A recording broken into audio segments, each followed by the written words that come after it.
In August of 1943, an absurd tragedy occurred inside the Riddle House, and nobody was able to find out how it happened. When the Riddles maid went to work that day, she discovered all three Riddles dead in the drawing room, still in their dinner things. The police found no evidence of murder or suicide, claiming to be in perfect health except for the fact that they were dead.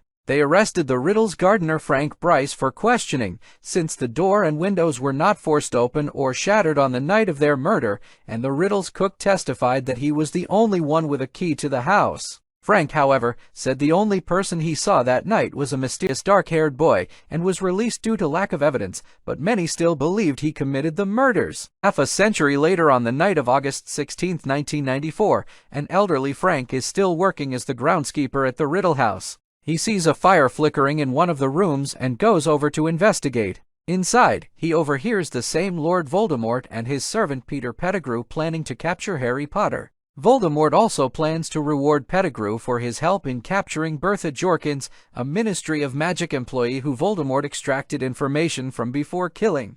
Frank is then discovered by Voldemort's snake Nagini, who reports his presence to her master via Parseltongue. When Pettigrew beckons him in as a guest, Frank stands up to Voldemort, who is unhappy that muggles like the elderly gardener would be spying on him. Frank doesn't know what a muggle is, and despite being offended that Voldemort called him one when it is explained that term means he's not a wizard, he is still determined to inform the police about the intruder's plot, but becomes horrified upon seeing Voldemort's weak form. Voldemort then casts the Avada Kedavra curse, ending Frank's life before the book can describe what Voldemort looks like. Simultaneously, about 200 miles away in the Surrey town of Little Winging, Harry Potter wakes up from a nightmare at the Dursleys' house in Privet Drive.